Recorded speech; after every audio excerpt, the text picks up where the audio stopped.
Shalom, bendiciones, ¿qué tal? Estamos contentos de regresar nuevamente a nuestro estudio a la carta de los Colosenses.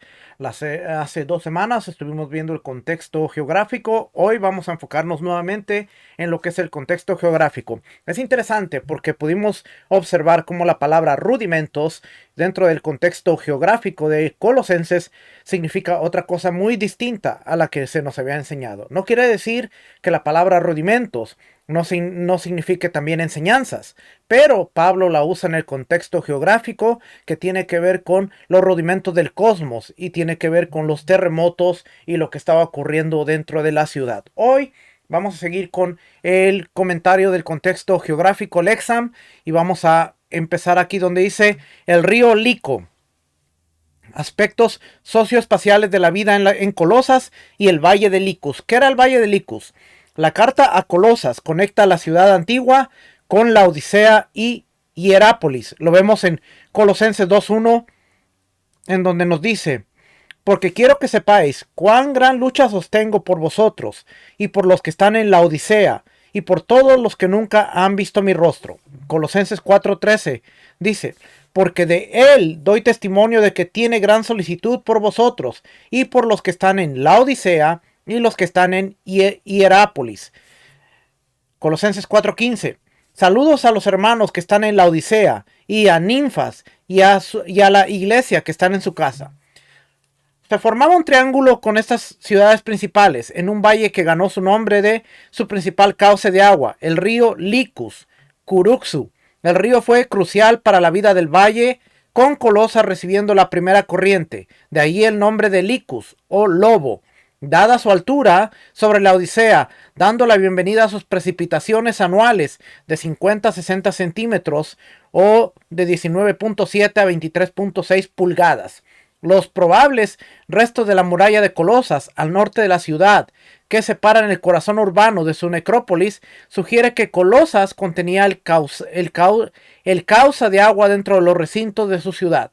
Los restos de grandes bloqueos de piedra bordean una sección de la orilla sur del río y muestran los restos de baños romanos localmente recordados. Si el río y su corriente de alimentación, el manantial cercano o la casa de servicio esculpido, Colosas tenía una gran cantidad de agua que los seguidores del Mesías locales podrían con cuidado usar para los bautismos, inmersiones. Colosenses 2.12, sepultados con él en el bautismo, en el cual fuiste también resucitados con él mediante la fe en el poder de Dios que le levantó de los muertos. ¿Okay? Y aquí vemos una imagen de lo que eran las ruinas de la necrópolis. El río Lico alimentó un cuerpo sustancial de agua entre Hierápolis y la Odisea, una extensión de pesca continental de poca profundidad, aproximadamente 5,8 millas cuadradas, sobre el nivel del mar, más o menos parecido a lo que era el lago Julé en Galilea. Las dos ciudades adyacentes, cuyo control se extendió a la llanura, afirmaron sus derechos sobre tales yacimientos. Una fricción se desarrolló. Todas las aguas mineralizadas fueron apreciadas por el teñido y la producción característica de lana negra brillante. Aquí hay un recurso arqueológico. El lago también podría sostener la vida acuática. El lago Lico también funcionaba como un puerto de tránsito. Las embarcaciones llevaban mercancías al río Meandro a 16 kilómetros de la Odisea al este y al rumbo mediterráneo. Esta coyuntura junto al sur de la ciudad de Trípoli marca el límite occidental del valle de Licus y la división administrativa entre Lidia y Frigia. El río completa las carreteras para el transporte de mercancías, como la famosa lana colosiana. Estrabo, historiador romano, Estrabo en su libro Geography, también Plinio y entre la lana colosiana y los diseños textiles diseñados regionalmente al estilo laodicense de la Odisea. El contacto con Éfeso, Esmirna, Mileto abrieron las puertas al mundo. Los bienes de la Odisea se señalan en Galia, al igual que la ley aduanera de Efeso, pero replicando regulaciones anteriores, penetró 160 kilómetros, unas 100 millas adentro, metáforas. Por eso hay metáforas de ropa. Colosenses 3 del 9 al 10. No mintáis los unos a los otros, habiéndoos despojados del viejo hombre con sus hechos y revestidos del nuevo, el cual conforme a la imagen del que los creó, se va renovando hasta el conocimiento pleno. Así que las metáforas de la ropa habrían sido visualizadas sustancialmente a través de los productos textiles más famosos de la zona. Y aquí es donde yo quiero que usted entienda la importancia de muchas veces leer este tipo de recursos, porque nos damos cuenta de que Pablo le está hablando a una audiencia con los elementos que se entiende de la audiencia. ¿Por qué se menciona la ropa? ¿Por qué se menciona Colosenses? Dice, despojados del viejo hombre, con sus hechos, revestidos del nuevo hombre, ropa. Entonces nos está dando detalles de que Colosas era una producción de textiles, una productora de textiles. Y Pablo habla en el lenguaje que ellos podían entender. Interesante. También podemos ver que habla de Hierápolis, habla de la Odisea, habla de Esmirna, habla de Éfeso. Interesante que todas estas congregaciones que había en estas ciudades, son las que están mencionadas en el libro de Apocalipsis o Revelaciones. Fíjese lo que habla este mapa aquí. Aquí está Filadelfia, aquí está el Valle de Licos, montaña, santuario, ciudad. Y aquí está Hierápolis, la Odisea, aquí está Colosas. Y aquí está la carretera. Esta es la carretera que cruza. ¿Ok? Epafras. ¿Quién es Epafras? Epafras aparece en la carta como líder promotor del evangelio paulino del crucificado Mesías entre las iglesias en el hogar o reuniones en grupos de estas ciudades. Lo vemos en Colosenses 1:7, como lo habéis aprendido de Epafras, nuestro consiervo amado, que es un fiel ministro del Mesías para vosotros. Epafras se convierte en una persona importante para entender lo que está sucediendo en Colosas. Colosenses 4:12 y 13 dice, os saluda Epafras, el cual es uno de vosotros, siervo del Mesías, siempre rogando encarecidamente por vosotros en sus oraciones, para que estéis firmes, perfectos y completos en todo lo que Dios quiere. Porque de él doy testimonio de que tiene gran solicitud por vosotros y por los que están en la Odisea y los que están en Hierápolis. Entonces, es importante porque siempre que se está mencionando a Colosas, se está mencionando a la Odisea y a Hierápolis. Es importante ver esto, ¿ok? Usted se ha dado cuenta cuántas veces hemos mencionado, porque aquí está el triángulo, Hierápolis, la Odisea, Colosas, y forman lo que se conoce como el triángulo. Una caminata rápida de un día los separaba, con la Odisea a unas 10-11 millas al este de Colosas y Hierápolis cerca de 6 millas al noroeste de la Odisea en una carretera que bordea al lago. Se accedió a Hierápolis y Colosas por avenidas que bifurcaban desde la carretera principal. Las vías convergieron en la Odisea, convirtiéndola en el corazón del valle. Aquí está la Odisea, aquí está el lago. Este es el lago que está cruzando aquí. Usted ve cómo va el lago. Entonces es interesante como Colosas, la Odisea y Hierápolis. ¿Okay? No se conoce si Colosas estuvo en un pequeño desvío de la columna principal del antiguo el Camino Real. Esto es Herodoto en sus historias, que se conectaba con el Mediterráneo y Persepolis y Susa, pero esto no fue una barrera para las conexiones cosmopolitas de Colosas. Esmirna, Sardis, Ceretapa, Afrodisias, Bubón, Efeso, Apamea, Atuda, Eumenia, Trípoli, aparte de sus vecinos de Licus. Otra inscripción reciente publicada en el siglo I o II de la era común da honorea a un Marcos, nombrado como el jefe, intérprete y traductor de los colosenses. El significado es discutido, pero puede indicar que la vida cosmopolita de Colosas, la primera ciudad encontrada en el valle de Licus, desde las tierras altas hasta el este de Anatolia, exigió asistencia lingüística. Importante, porque ahora no solo, ahora no solo estamos viendo que era una ciudad textil, sino que ahora vemos que era una ciudad que exigía asistencia lingüística. Quiere decir que en Colosas se hablaba más de un idioma. Había una multitud de gentes ahí. Y a medida que vamos desarrollando este contexto, vamos a entender por qué Pablo habla en el lenguaje que está hablando. Ya vimos la semana pasada el tipo de creencia que se tenían y por eso él usa los rudimentos cosmológicos en cuanto a los temblores, la confianza que se tenía, dónde estaba la ciudad, el miedo constante. Y ahora estamos viendo que se nombra a un Marcos como el jefe, intérprete y traductor de los colosenses. Interesante. ¿Cuántos de nosotros no sabíamos que la ciudad requería asistencia lingüística porque se hablaba más de un idioma? Y había un hombre que había sido nombrado como el jefe, intérprete y traductor. Interesante, ¿va? La carta en sí, vamos otra vez al contexto. La carta en sí es testigo de una serie de conexiones étnicas.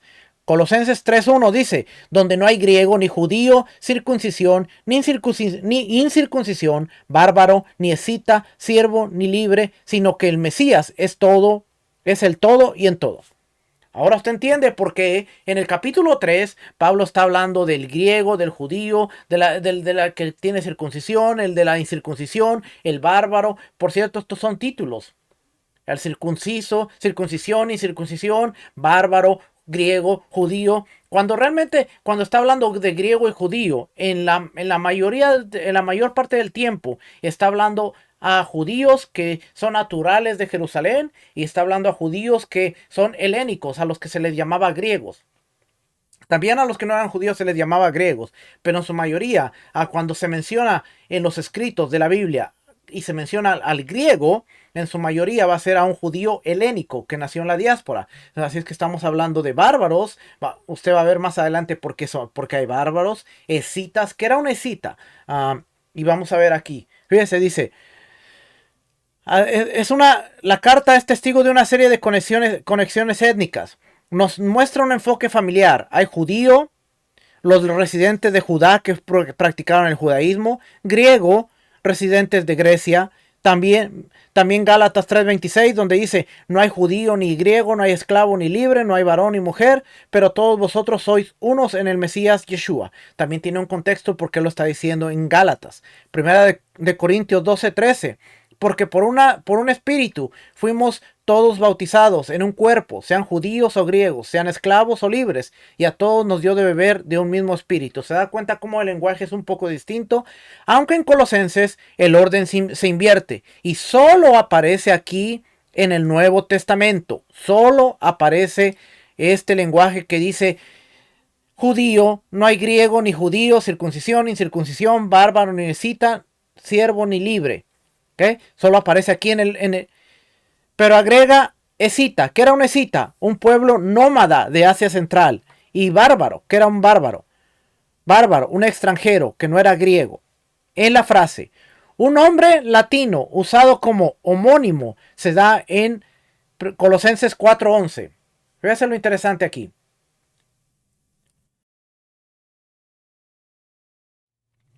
Colosenses 4:11 nos dice que aparece el nombre de justo. Dice, y Jesús, llamado justo, que son los únicos de la circuncisión que me ayudan en el reino de Dios y han sido para mí un consuelo. Pero no está hablando de Yeshua, sino está hablando de un hombre que se llamaba Jesús. Se le llamaba el justo. Y aquí dice justo. Es un colaborador de Pablo cuando éste escribió la carta a los colosenses. Justo fue adoptado porque sonaba ligeramente a Jesús, a Yeshua, pero se complementa con una curiosa referencia a son los únicos de la circuncisión. Eso quiere decir que esta persona, Jesús, justo, vamos a ir para allá para verlo. Aquí donde empieza, dice, todo lo que a mí se refiere os lo hará saber Tíquico. amado hermano y fiel ministro y consiervo en el Señor, el cual he enviado a vosotros para esto mismo, para que conozca lo que a vosotros se refiere y conforte vuestros corazones. Con Onésimo, se está hablando de Tíquico y Onésimo, amado fiel hermano, que es uno de vosotros, para todo lo que acá pasa, os lo hará saber. Aristarco, mi compañero de prisiones, os saluda, y Marcos, el sobrino de Bernabé, acerca del cual habéis recibido mandamientos, si fuera vosotros recibirle, y Jesús, llamado el justo, son los únicos de la circuncisión. Se está hablando que me ayudan en el reino de Dios, y han sido para mí un consuelo. Este nombre es realmente Jesús, pero no es el Mesías. Así es que era alguien que tenía ese mismo nombre, como Yeshua, como Jesús, ¿ok? Que era como Josué, era el referente a Josué. En la mayoría de versiones aparece Jesús, pero era un nombre que usaban, ¿ok? No, este no lo quiero abrir. Solamente para que se dé cuenta, ¿ok? Cuando vemos aquí, nos aparece que era un hombre que de uno de los discípulos de Yeshua. Jesús, Joshua, era como Josué, era el correspondiente, el equivalente a Yehoshua, era el equivalente a Josué o Yehoshua en el hebreo. Pero aparece ahí. Interesante que aparece ahí, ¿verdad? Nunca nos habíamos puesto que dice Jesús llamado justo, que son los únicos de la circuncisión. Se está hablando de un discípulo que estaba ahí. Pero se complementa una curiosa referencia. Son los únicos de la circuncisión. Esto sugiere que la presencia judía en Colosa fue mínima. Un ejemplo de origen latino pertenece a los nombres de Marcos y Lucas. Así, los únicos de la circuncisión.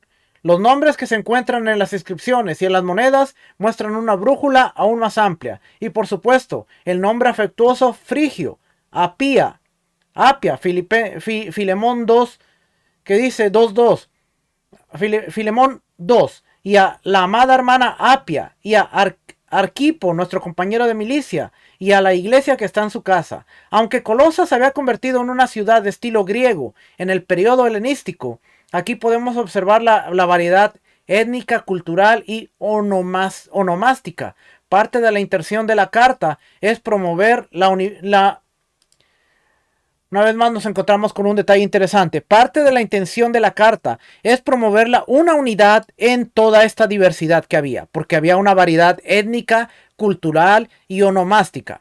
Ahora ya vamos entendiendo un poquito mejor el por qué es importante estudiar el contexto, porque estamos viendo el contexto geográfico, pero dentro del contexto geográfico nos encontramos de que había una variedad étnica, cultural, onomástica, había diferentes pueblos, diferentes personas, y Pablo está diciendo ahora todos somos uno en el Mesías, y vamos a ver cómo traemos esa unidad, y por eso usted va a encontrar temas como que Yeshua es la imagen del Dios invisible y que nadie nos juzgue. Ahí es donde se va a volver importante la frase que nadie os juzgue. Porque aunque había judíos, había otras personas que estaban aprendiendo el caminar en los mandamientos. Y Pablo entra y dice que nadie te juzgue por comida ni bebida, pero está hablando de los festivales judíos. Y vamos a entrar más adelante en esto para que usted vea ahora las palabras de Pablo en la perspectiva con el contexto correcto. Lo que estamos haciendo o lo que estoy tratando de hacer a través de este recurso es sentar las bases que son necesarias para una mejor comprensión de la carta. Acuérdense, nosotros usamos la escalera educativa y siempre la escalera educativa vamos entendiendo el contexto cultural, el contexto social, el contexto geográfico, porque son importantes para poder analizar la escritura de mejor manera. Vamos a terminar por aquí. Agricultura en el Valle del Ico.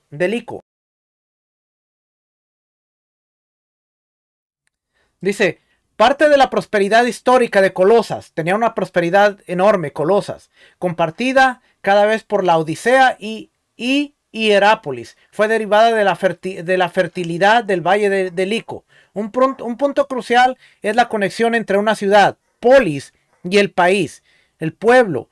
Cuando Colosas estuvo bajo el gobierno romano, después del año 129 antes de la era común, los arreglos administrativos y económicos básicos de la ciudad y el interior de la época helenística se mantuvieron, aunque con la supervisión imperial romana. Era una ciudad imperial romana, o al menos tenía la supervisión imperial romana. A finales del imperio persa, Colosas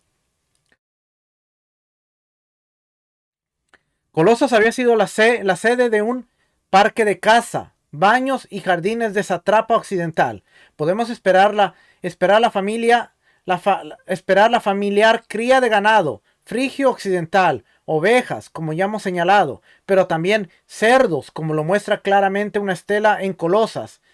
Esta es la referencia, Mama 650. Otros animales fueron creados para sacrificios, especialmente toros para Zeus, probablemente la deidad principal de Colosas, fabricación de carne y cuero. Importante porque aquí vemos que la deidad principal de Colosas era Zeus y se le traía todo tipo de sacrificios. Aquí vemos una estela funeraria rota que habría sido colocada en la tumba. No tiene una inscripción clara, pero sugiere que eran los cerdos de granja fallecidos. Aquí están los cerdos. ¿Okay? Uvas, vino, aceitunas, higos y probablemente cerezas fueron parte de la producción de hortalizas en Colosas. Una inscripción en Colosas menciona granos y aceite.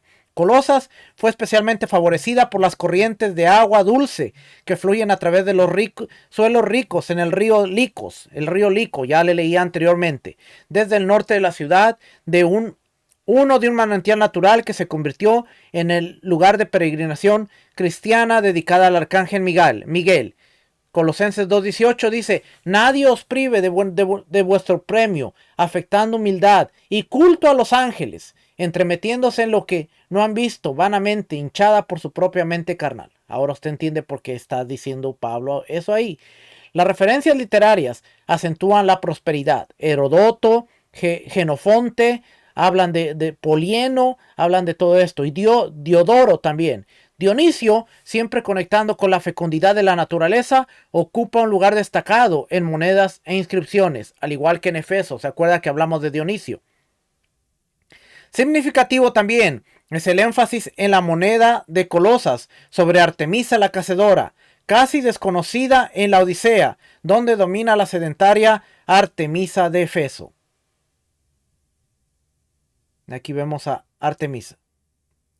Aquí está.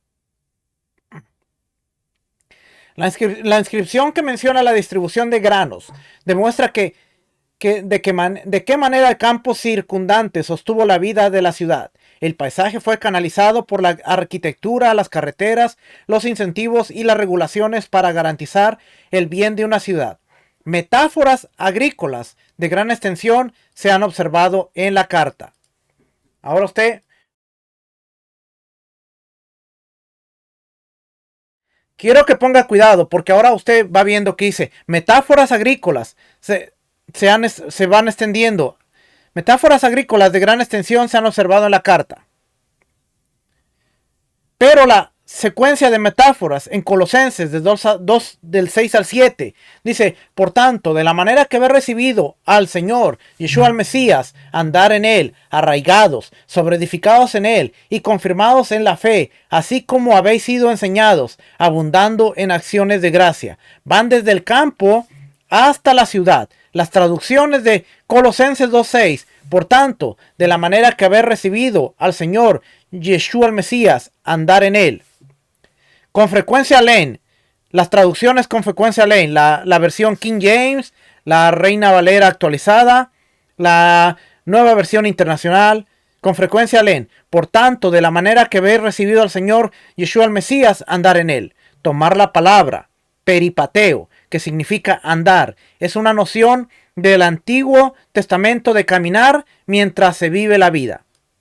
Esto es lo que se conoce en el contexto hebreo como emuná, caminar mientras se vive la vida. Esto tiene un mérito, pero pierde cualquier sentido del acercamiento a una ciudad antigua. Un paseo que pasa por el cultivo agrícola, arraigado, a través de los recintos formales de la ciudad, enfocados en las paredes.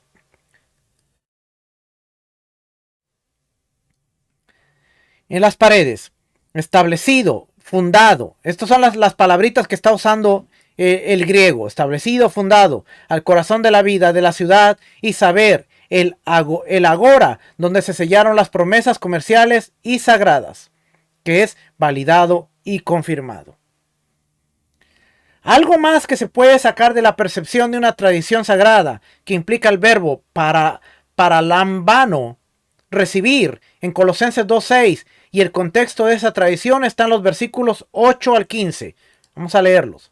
Mirad, que nadie os engañe por medio de filosofías y huecas sutilezas, según las tradiciones de los hombres, conforme a los rudimentos del mundo, y no según el Mesías, porque en él habita corporalmente toda la plenitud de la deidad, y vosotros estáis plenamente en él, que es la cabeza de todo principado y potestad. En él también fuisteis circuncidados, con circuncisión no hecha a mano al echar de vosotros el cuerpo pecaminoso carnal, en la circuncisión del Mesías, sepultados con él en el bautismo, en el cual fuiste también resucitados con él mediante la fe en el poder de Dios que le levantó de los muertos. Y a vosotros, estando muertos en pecado y en la incircuncisión de vuestra carne, os dio vida juntamente con él, perdonándoos todos los pecados, anulando el acta de los decretos que había contra nosotros, que nos era contraria, quitándola de en medio y clavándola en la cruz, y despojando a los principados y a los potestades, los exhibió públicamente, triunfando sobre ellos en la cruz. Hay una enseñanza de Rico Cortés que se llama el triunfo de la cruz, el triunfo del Mesías en la cruz.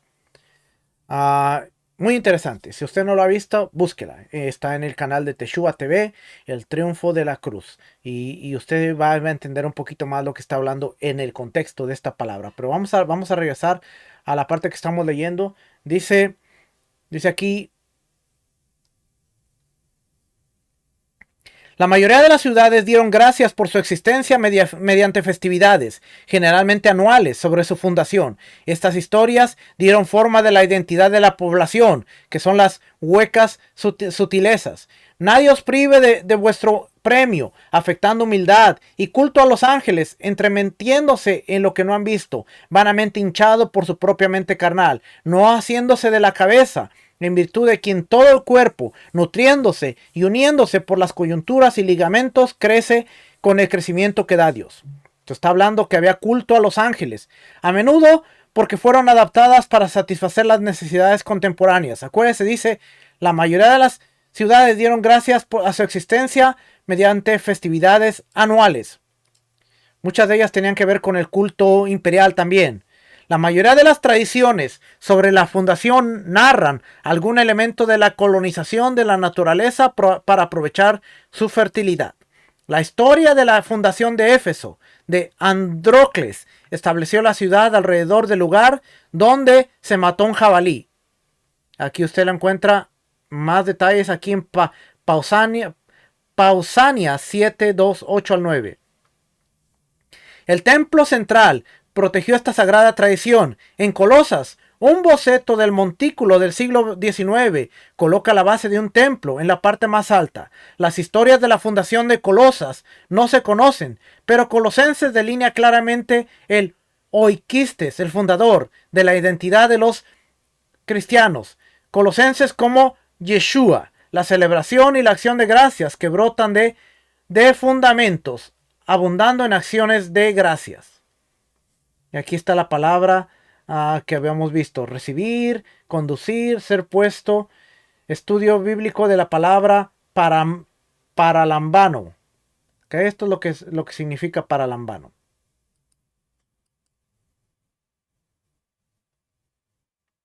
Aquí vemos la Acrópolis.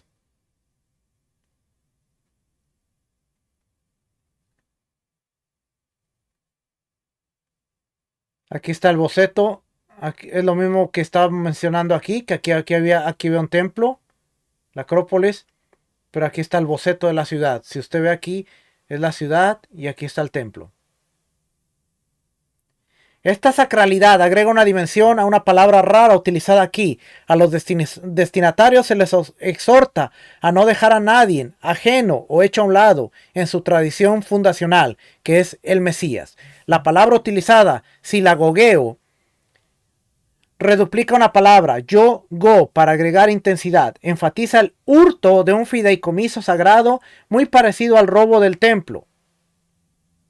Hierosileo, la carta ha convertido el viaje al centro sagrado de la vida de la ciudad, que reitera las tradiciones fundamentales en un patrón de vida para el seguidor del Mesías. Caminar con o en el Mesías, enraizado, cimentado, confirmado, celebrado y manteniendo la tradición sagrada contra los esfuerzos por violar la inviolabilidad, ahora unida al cuerpo del Mesías. Para los cristianos colosenses, la combinación de metáforas que reúnen las periferias y la ciudad en una historia fundamental proporcionó una forma clara de comprender la historia del Mesías.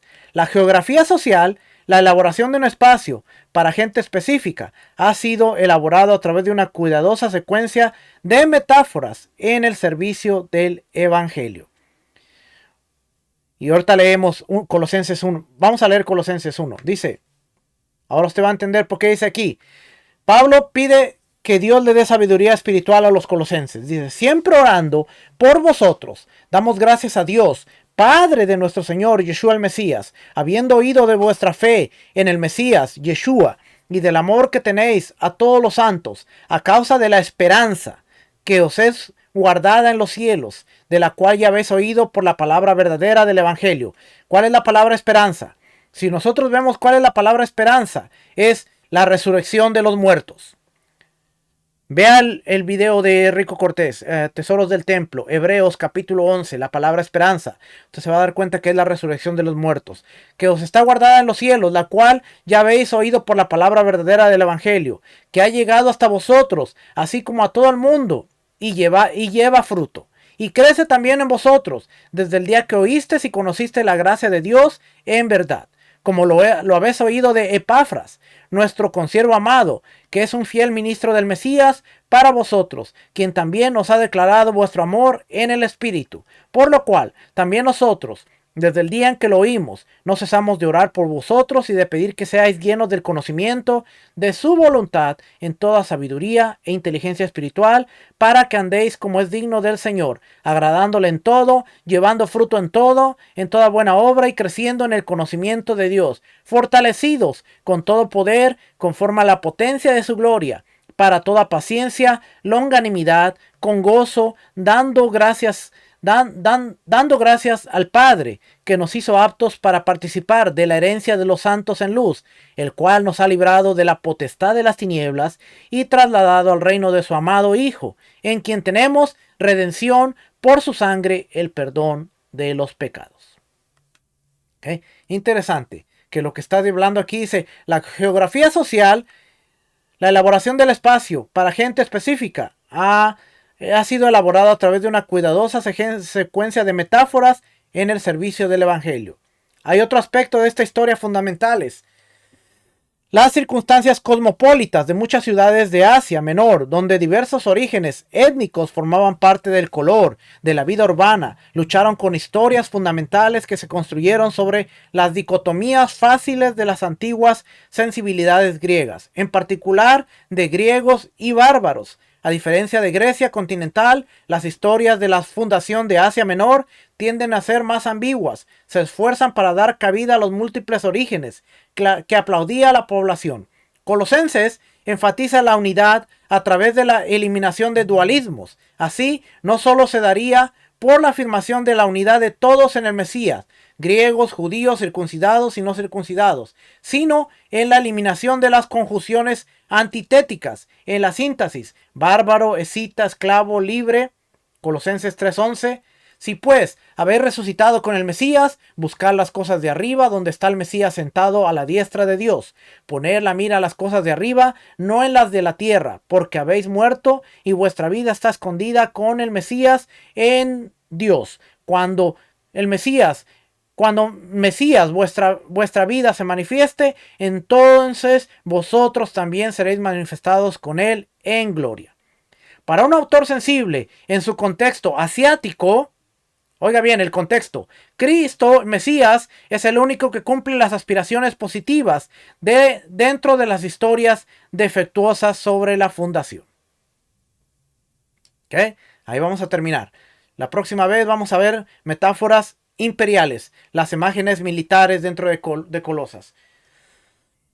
¿Por qué estamos trayendo estos videos cortos? Porque usted se da cuenta que una vez entendiendo el contexto social, histórico, geográfico, podemos entender un poquito mejor el contexto de la carta. Nos damos cuenta de que ahora la carta es una carta de unidad en donde judíos, griegos, esclavos, libres se van a unir en algo que solamente el Mesías podía ofrecer. Y esa es la esperanza, el perdón de los pecados a través de su sangre, la santificación. Nos santificó, nos apartó, nos separó y ahora nos trasladó del reino de las tinieblas al reino de su Hijo. Pero esto lo hace Dios.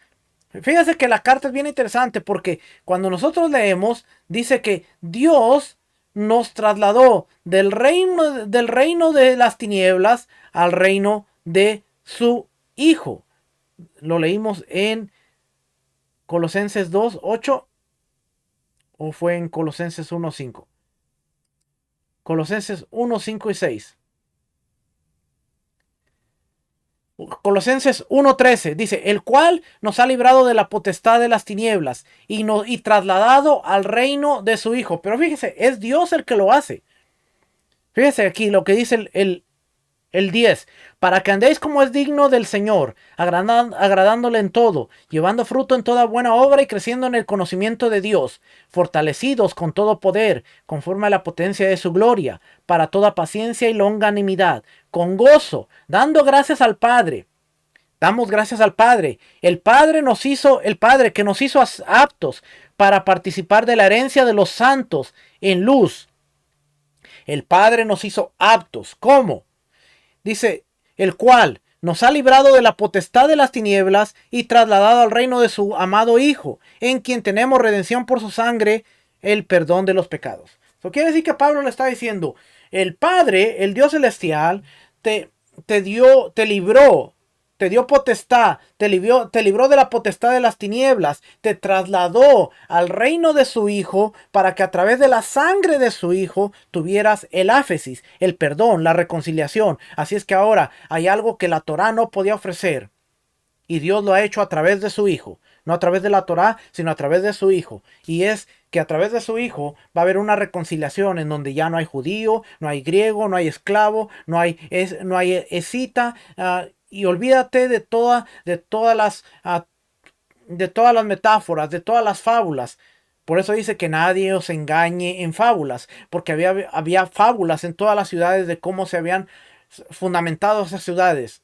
Ahora Pablo dice, su fundamento es el Mesías, y en él crezcan, en él traigan fundamento sobre fundamento. Es interesante cómo cuando vemos todo este contexto podemos ahora explicar la carta de una mejor manera y podemos entenderlo. Nos vemos en la próxima para seguir hablando de lo que son las metáforas imperiales y usted se va a dar cuenta que cada que usted lea la carta, considere ahora lo que hemos visto la semana pasada, esta semana y ahora empiece a leer la carta desde una perspectiva diferente y usted se va a dar cuenta que va a entender mucho mejor la carta. Ese es nuestro enfoque, eso es lo que queremos hacer, lo que queremos lograr y espero que sea de bendición. Comparte este video si ha sido de bendición para que más gente pueda escuchar estas enseñanzas. Suscríbase al canal Teshua TV, también nos pueden encontrar en Asamblea Profética Berea. Así es que el Eterno les bendiga, el Eterno les guarde. Nos vemos hasta la próxima. Shalom, bendiciones, shalom.